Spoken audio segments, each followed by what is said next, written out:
Assalamu alaikum everyone, this is Dr. Fardana Abdullah from Cosmetico Clinic, Islamabad. I'm working as a clinical and aesthetic dermatologist in my clinic, which is situated in F6 Supermarket, Islamabad. Today we'll talk about, again, very important dermatological procedure which is called exosome therapy. Exosome जदीद therapy है जिसको हम use करते हैं for regeneration, rejuvenation and healing process of our skin. These are the tiny particles which are containing inside different type of beneficial products. पहले ये समझा जाता था कि these are just waste products just used for the communication and for the transportation from one cell to another cell inside our body. लेकिन बाद में study से पता चला कि due to these beneficial products inside them, जिसमें growth factors होते हैं, मल्टीपल पेप्टाइड्स होती हैं और micro RNA and messenger RNA वगैरह इसके अंदर होता है, तो ये हमारे स्किन के अंदर जाकर हीलिंग प्रोसेस को इन्हेंस करती है, रिजुनेशन कराती है और रिपेयर कराती है।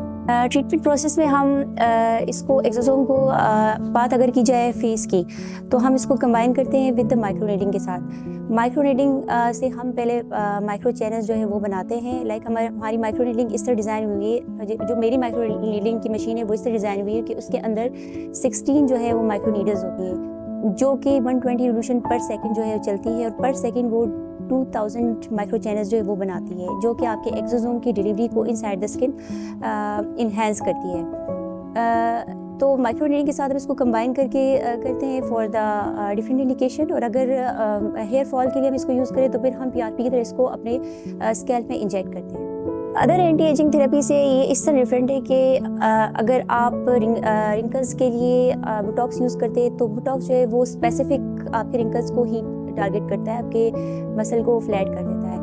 और फिलर जो है वो वॉल्यूम देने के लिए है। थ्रेड्स भी आपकी कोलेजन इंडक्शन कराते हैं और आपकी फेस को लिफ्ट अप करते हैं। लेकिन एक्सोसोम की बात की जाए तो एक्सोसोम जो है वो वॉस्ट मेजॉरिटी ऑफ द डिजीज़ को और एस्थेटिक मेडिसिन की वॉस्ट मेजॉरिटी ऑफ द प्रॉब्लम्स को कवर करता है। इसकी इंडिकेशन पे आए तो ये हम हेयर फॉल के लिए यूज़ करते हैं। टू सम एक्सटेंट ये हेयर ग्रोथ को भी कराती है।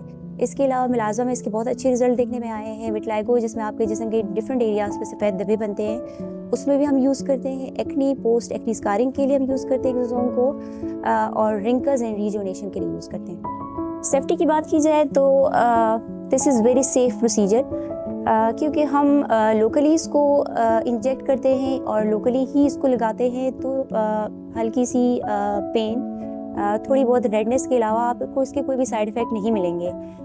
इसका डाउन टाइम भी 24 to 72 आवर्स तक रहता है। उसके बाद आप अपने रूटीन के काम कर सकते हैं। जैसा कि मैंने आपको पहले बताया कि ये एक जदीद थेरेपी है, तो हमने जितने भी पेशेंट पे इसको अप्लाई किया है for the melasma and for hair fall में हमने इसको ज़्यादा यूज़ किया है। तो इसके रिज़ल्ट आने में थोड़ा टाइम लगेगा, वो इंशाल्लाह फिर हम आपके साथ शेयर करेंगे कि इसके कैसे रिजल्ट रहे हैं। एक्सोसोम जो है वो ओवर द काउंटर मेडिकेशन नहीं है, ये आप जो है आपका डर्मेटोलॉजिस्ट क्लिनिक में ही करेगा। ये क्लिनिक बेस्ड प्रोसीजर होता है, और आप जो है क्लिनिक में ही जाके अपने डर्मेटोलॉजिस्ट से इसको कराएंगी।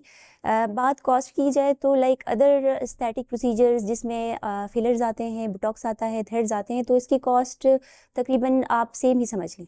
सेशन की बात की जाए तो सेशन जो है वो इंडिकेशन पे डिपेंड करता है। अगर आप हेयर फॉल के लिए करा रहे हैं तो फिर उसके लिए हमें 6 वीक के गैप से बाद हमें दोबारा करानी पड़ती है। और अगर आप फेशियल रिजुवेनेशन या अदर प्रॉब्लम्स के लिए करा रहे हैं तो every process have interval for the growth and for repair. ऐसा नहीं है कि आज हमने इंट्रोड्यूस की और इंस्टेंटली कोलेजन और इलास्टिन बनना शुरू हो गए। इसके लिए हमें थोड़ा सा टाइम चाहिए होता है, तो 4 to 6 वीक का पार्ट जो है वो हम इसको दोबारा दोहराते हैं। लेकिन इसके लिए बहुत ज़्यादा सेशन की ज़रूरत नहीं होती लाइक पीआरपी।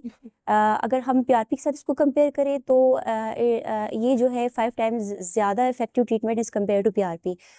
इसका एक बेनिफिशियल इफेक्ट ये भी है, अगर हम इसको कंपेयर करेंगे विद पीआरपी, कि पीआरपी जो है आपकी एज के साथ साथ आपकी ग्रोथ फैक्टर्स और आपके प्लेटलेट काउंट जो है वो अफेक्ट होते हैं आपकी एज के साथ।